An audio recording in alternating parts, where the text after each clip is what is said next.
Army disrupts terrorist drug supply network in Northeast. Arrest female supplier. On social and community news tonight, custodians advocate balancing heritage and progress as cultural values shift.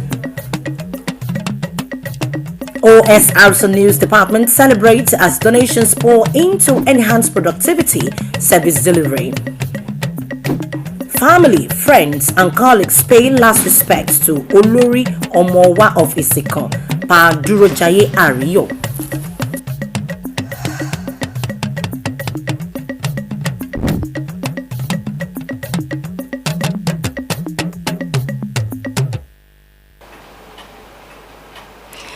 Good evening and thank you very much for joining us tonight on Social and Community News on Osrc Television.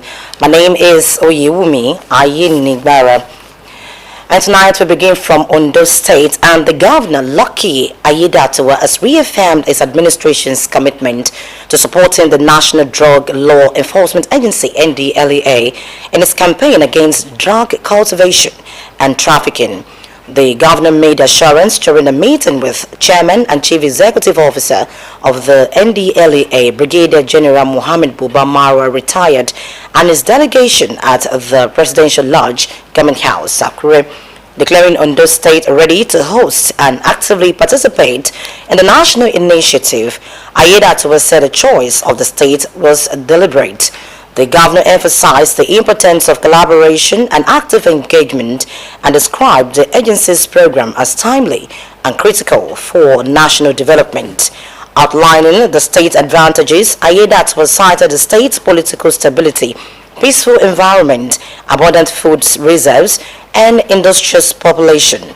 In his address, Brigadier General Marwa commended Governor Aiyedatiwa for his warm reception and reiterated the NDLEA's commitment to working with the state. Minister of Housing and Urban Development, Ahmed Dangiwa, has urged state government, housing institutions, development finance institutions, and other stakeholders in the built environment to actively participate in and support the National Ownership and Housing Development Campaign. Dangiwa made a call at the 14th National Council of Land, Housing and Urban Development, holding in Ilorin, Kwara State. The minister said the campaign, scheduled to commence on March 4 and 5, 2026 in Katsina State, is designed to connect federal housing reforms, policies, and interventions with state-level implementation. He urged stakeholders to see the initiative as a collective effort to drive sustainable home ownership across the Federation.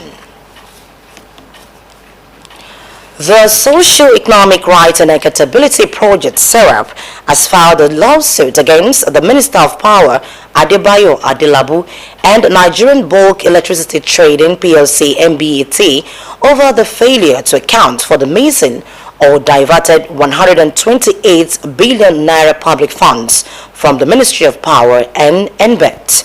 SERAP's Deputy Director, Kolawole Oluwadare, said corruption contributes significantly to the frequent grid collapses, as Nigerians last week witnessed the first grid collapse of 2026, plunging the country into darkness. The group is seeking the courts to direct and compel Mr. Adelabu and NBET to account for the missing or diverted fund from the Ministry of Power and NBET.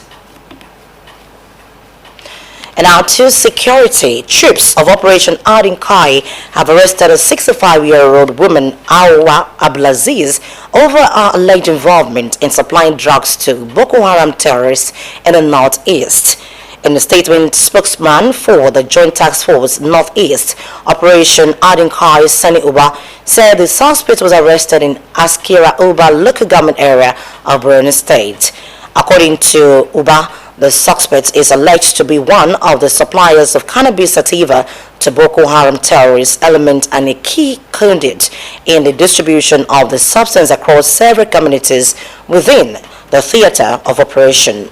Preliminary investigations indicate that the suspect sourced the illicit substance from Sati Baruwa local government area of Taraba State and transported it through established supply routes for onward distribution. Oba said the suspect is currently undergoing preliminary investigation while follow-up actions are ongoing to identify and dismantle the wider network involved in the trafficking and distribution of the substance.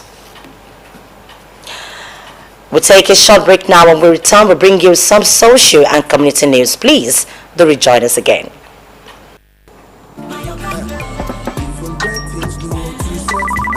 Hi, baby girl. Hello. I know. I've missed you. Why text when you can talk? With Glow Talk Master 6 for 6. You get all the time you need to catch up with friends and loved ones. Free with Glow Talk Master. Talk for 6 minutes and get 6 minutes free. Plus 50 MB data. Simply dial *606#. New Glow subscribers also enjoy an extra 2,000 Naira data and airtime welcome bonus. That's right, every time you make up to 6 minutes of calls in a day, you get 6 free minutes plus 50 MB data.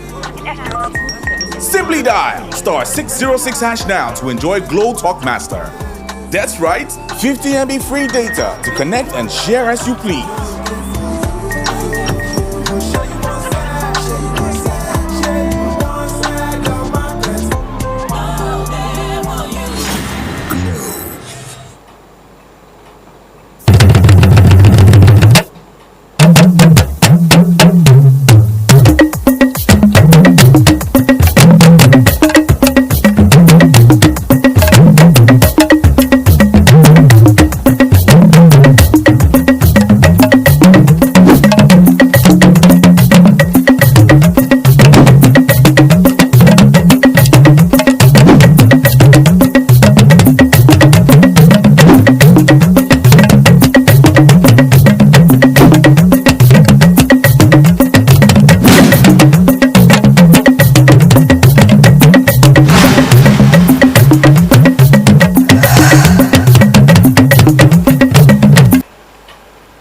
Thank you very much for rejoining us.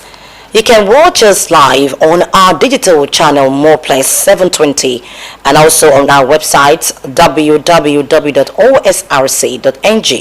You can also follow us on Facebook at OSRC TV and on YouTube OSRC TV Ondo.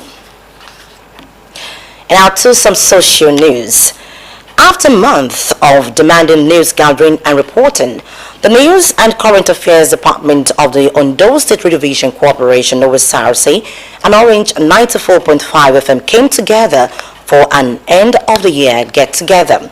The event combined celebration and support as staff and friends of the pen profession gathered to honor achievements recorded in 2025 and contributes to the growth of the department. Blessing Obi tells us more. It was a moment of appreciation as members of the News and Current Affairs Department, OSRC, and Orange FM gathered to thank God for the successes recorded in 2025 and set projections for 2026.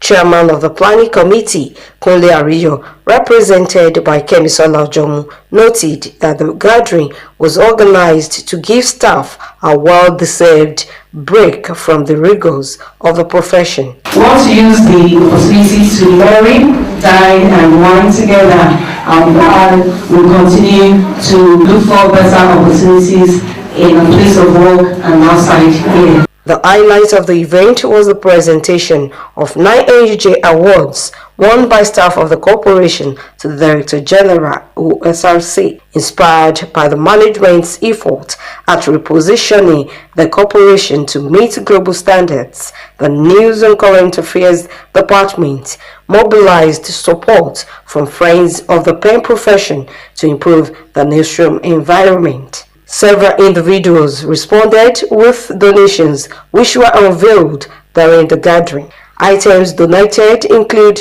cash gifts in recognition of awards won by staff, a 43-inch smart TV, 10 OSRC branded microphone logos, 10 conference chairs, among others. Donors include former Majority Leader of the Ondo State House of Assembly, Otumba Olugbemiga Aroyinbo, Senator representing Ondo North, Jide Ikmeshagba, Chairman of Akoko North West Local Government, Mr. Esonwolabi, and Nigeria's High Commissioner to Ghana, Ambassador Ifedayo Adeoye. Others are the Commissioner for Women Affairs and Social Development, Dr. Sheon Osamai, a businessman, Mr. Monday Ayishoro, and APC shifting, Mr. Olugumeta Ifedayo. In their goodwill messages, directors and staff members lauded the news department for its dedication, noting that the donation will enhance productivity and service delivery. Every day, starting from the morning till the night, they are always on the road. We also want to congratulate them because the newsroom has evolved. Things are getting better. Early in the morning, late in the night, we walk. And it's always good sometimes to come together to celebrate each and every one of us. How to use this medium to inspire some of us that are coming, especially the DAT, that you have to be a very, very hard working officer because it pays. You to be on top of your game. You must not rest on your laurels. You must search and come out with new ideas so that you can promote station. Those people who actually, donated some items to members of this parliament, I think it's something that we have to appreciate. It's not easy to take something out of your own personal effort to give to people, complementing their effort, trying to make the environment better.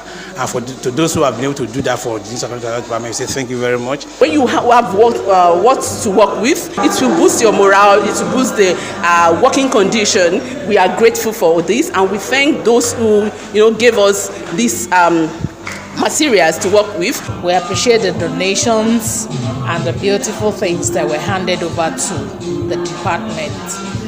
Altogether, it's been a wonderful one. Director of News and Current Affairs, Osrc, Taiwo Ibitoye, described the occasion as memorable, saying the donations will improve newsroom efficiency. Thank God we try as much as possible to be selfless, because we were able to attract some facilities to the station to mark the day.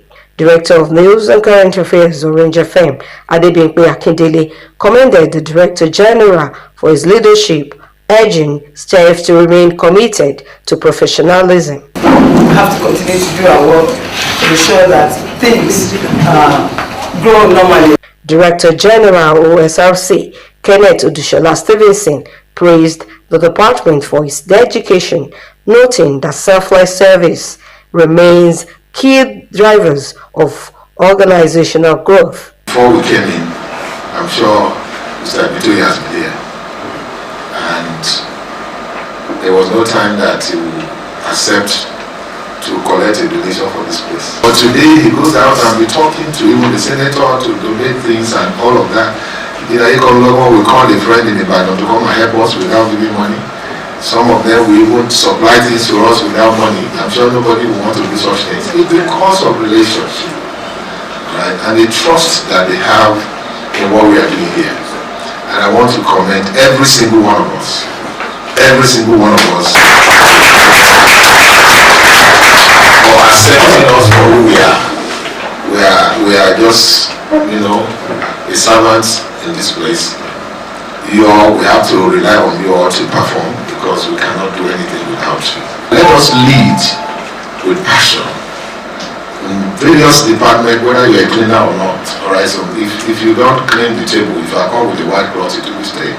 So let us lead from a small little corner. Staff members celebrated with music and dance as they refrained commitment to informing, educating, and uniting the public through accurate and unbiased news reportage.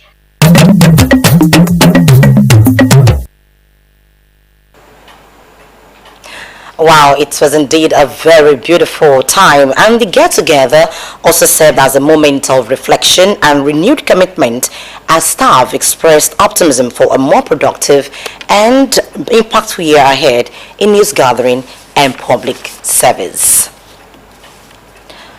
Now to a community news, and culture and tradition form the foundation of every society, shaping values, identity, and social relationships. In many Nigerian communities, traditional institutions remain central to governance, social harmony, and cultural preservation.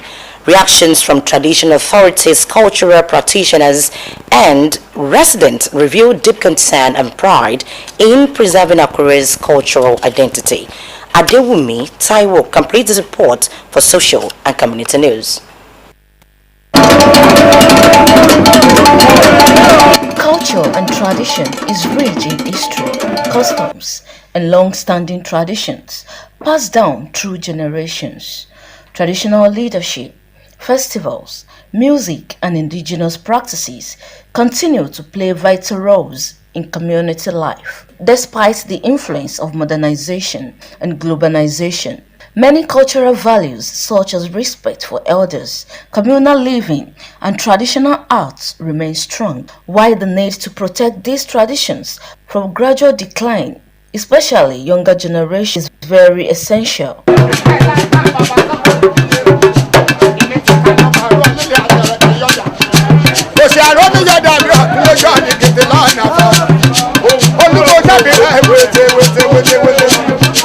Reacting to this, Select Deji of Akure, Mr. Taiwo Fagite emphasized that culture is significant, distinct from others, and should be treated as a living system of values, not just entertainment. As Yorubas, we have culture because we were referred to as the Omoluabi, and we have our own culture, which is very, very different from every other person or every other tribe in the whole wide world. And our culture is so significant that there is no way you see a Yoruba man that you will not identify him. If it is true, the way he speaks, the way he dresses, the way he carries himself, an average Yoruba person is an ambassador of the Yoruba cultural heritage, because we so much value our culture, and our culture speaks for us. It identifies who we are. He called on government, families, schools, and local leaders to take responsibility, warning that culture cannot survive on nostalgia alone. When we were growing up, the way we were brought up, when you wake up in the morning, as a boy, you prostrate and greet your parents. Ekaro babami, ekaro iyami. And from there, home training begins.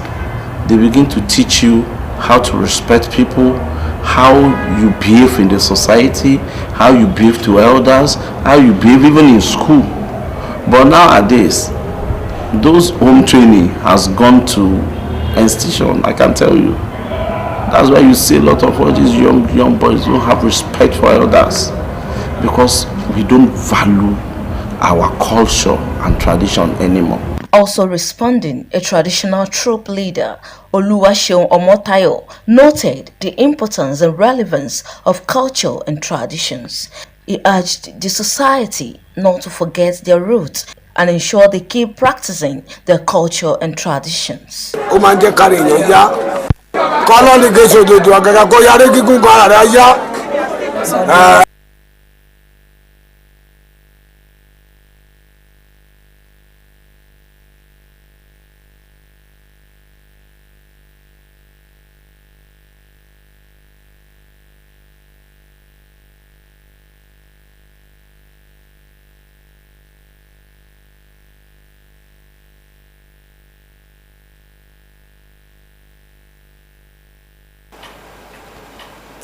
We sincerely apologize for that. We will bring you the full reports in our bulletins maybe tomorrow or later. But of course, preserving our cultural identity is very important to us and society, because it shapes our values and social relationships. Moving on, religious institutions have long served as moral compasses in Nigerian society. Beyond preaching faith, Churches influence how millions of young people think, act, and relate with their communities. But as shifting tides, modern life reshapes Nigerian youth. The question remains, how effectively is the church responding to rising social vices among the younger generation? Our reporter, Sunday Adeyanju, engaged clerics on how religious institutions are stepping in as agents of moral reorientation, mentorship, and social transformation, working to secure the future of Nigeria's next generation. Drug abuse has emerged as one of the most destructive challenges facing Nigerian youth today. The misuse of substances and other hard drugs has led to an increase in mental health disorders. Visits to various churches across Akure, the Ondo State capital, reveal that drug abuse often serves as a gateway to other criminal behaviors. Any Christian who refuses to grow is a problem to the kingdom of God. Your refusing to grow is a problem to the society where you belong to. Your refusal to grow is a problem to your family members. We are the problem ourselves. It's not God and it's not enemy. It's not even any wishes of wishes. But we, the citizens of Nigeria, we are the problem because we are not laying a good legacy for the children that are coming behind us. And what they saw us doing is what they are practicing also. Àwọn oníwàásù ní ọ̀rọ̀ yẹn wà ní ọwọ́ wa púpọ̀ jù. Ẹni tó ní owó lọ́wọ́ kò ní ọ̀pọ̀lọpọ̀ ìjọ ń wá. Ṣé èèyàn tó tẹ̀lé ọ̀rọ̀ Ọlọ́run? Púpọ̀ nínú àwọn oníwàásù ló máa sọ pé ẹni tí ò bá lọ́wọ́ títí tó fi ọmọ 40 ọdún ó lè má lọ́wọ́. Ọlọ́pàá tí àwọn ọ̀dọ́ máa fi gbogbo agbára wá owó ní Nàìjíríà. Pastors across churches in the state capital noted that this problem is worsened by weak parental supervision, easy access to drugs, and the glorification of substance used in popular culture. I would want to start from the home. I'll start from the home because there is hardly any trait that any child would develop that should not first of all be discovered even from the home front. Any child that goes into internet fraud, would have a trace from home. A father or a mother who is watchful, a parent who is careful in training the children will observe when a child is beginning to develop some habits. Internet fraud and court-related violence has also risen sharply among youth, largely due to desire for quick success. In addressing these challenges, the church has a critical role to play in educating youth against moral recklessness. They stress the need for sound teaching, counseling, and mentorship. You don't emulate, you don't imitate others. If you stay with God, God will bless you. You don't need to force yourself. You don't need to cheat on another person. The devil has no free gift. If he promises you a cap, he will remove your hair. So don't go there because the outcome will not be favorable. He knows the end. He knows that what he's doing is to help him steal your destiny. Is to help him kill you. Is to help him destroy you. Are you going to cooperate with him? Don't cooperate with him. Say no to the devil and his activity. Say yes to Jesus and be saved. Beyond moral instructions, youth leaders across churches noted that the church serves as an active agent of change by providing support system for young people. We collect them in love. You see, with love, so much can be done. With love, so much can be done. Like I said, it is love for us to give them Bible and collect their phones without chastising them, without sending them, get up and go. No, without that. We still smile doing that. And we also, create a platform in such a way that as a welfare package such that whosoever that is in need, at least should be able to reach us so that we'll be able to see if we can help such individuals so as not to derail or not to, indulge in all this manner of criminality or fraudsters. Nigerian youth represents the backbone and future of the nation, and their proper development remains a collective responsibility. Sunday Adeyanju for Osrc Social and Community News.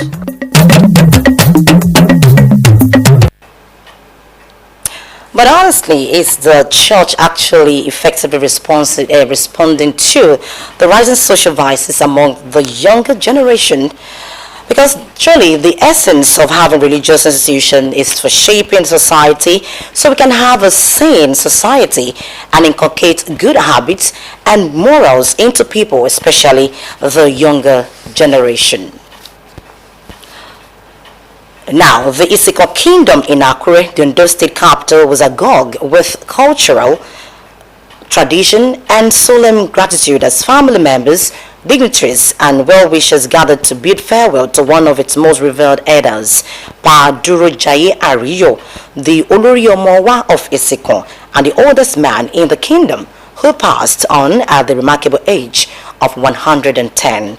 The burial ceremony attracted sons and daughters of Isiko from far and near, celebrating a life that spanned over a century. Joy Pius reports that the burial activities attracted members of the pen profession to identify with OSRC head of reportorial and son of the late patriarch, Kunle Ariyo. Monday, 20th January, Isikon community woke up to the news of the passing of a patriot, a custodian of customs and traditions, and head of Omowa, Pa Duro Jaye Ariyo, father of OSRC staff, Kunle Ariyo. It was a moment of deep reflection as the Isikon kingdom came together to honor the life and legacy of their oldest son. Born in the year 1915, Pa Ariyo was one of Isikon's most respected and longest living elders.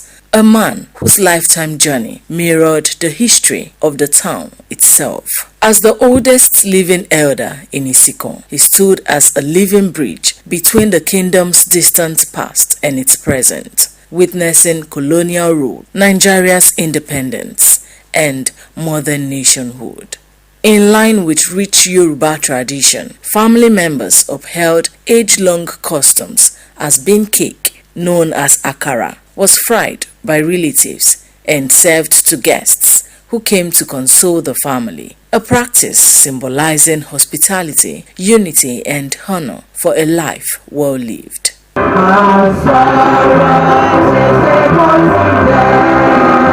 A Christian wake at the deceased residence provided an avenue for family members, neighbors, and friends to pay glowing tributes. As Pastor Olubenga Adetono of the Redeemed Christian Church of God, Redeemers Assembly, described Pa Ariyo as a patriarch who finished his race in faith, leaving behind a legacy of upright living. It's not somebody that throws away spiritual things. The future is watching what you are doing today. At the burial service, Pastor Taiwo Ologun charged believers to live fulfilled and purposeful lives, noting that longevity finds true meaning in service to God and humanity.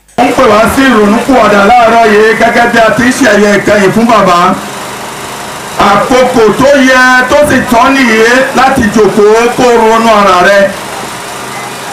Tí àkókò bá tó lónìí, tí n bá rí ara mi níwájú ìtẹ́ ìdájọ́ Ọlọ́run, ṣé ìdáláre ń ó gbà àbí ìdálẹ́bi? Family members paid their last respects as the remains of the late centenarian were lowered to Mother Earth amid emotions, prayers, and words of thanksgiving.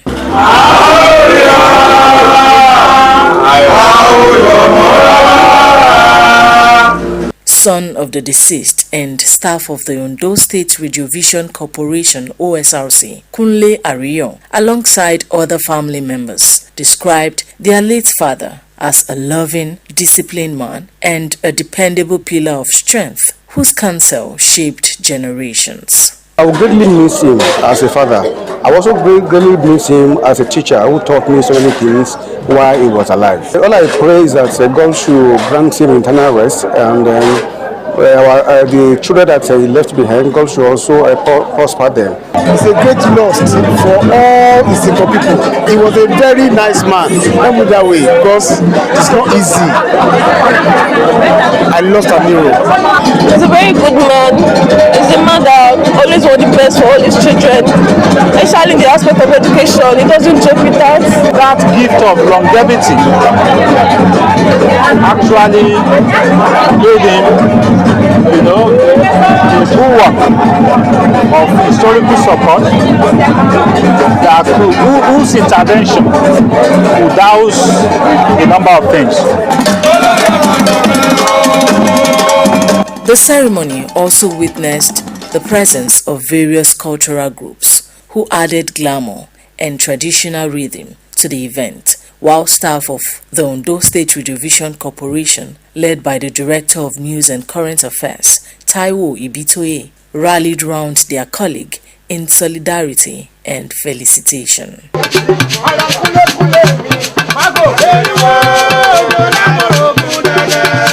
A seventh-day burial rite has been scheduled to hold on the late patriarch's residence on Tuesday, January 27, 2026, while the final burial ceremony will take place on November 6, 2026, allowing time for preparations for a grand farewell befitting his towering legacy. Pa Duro Jaye Ariyo, an Isikon prince, is survived by children, grandchildren, great-grandchildren, and numerous relatives, leaving behind footprints of honor, culture, and faith that will endure for generations.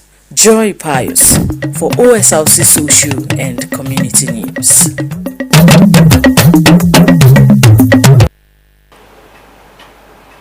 Well, with all that was said about Baba, it means that Baba really lived well. And we pray, may soul of Baba, Paduro Jaye Ariyo, the Oluri Omowa of Isikon, continue to rest in peace. But the most important thing is that what will be said about you when you're gone. And with this, we conclude the news tonight. I want to say thank you very much for being there. Good night.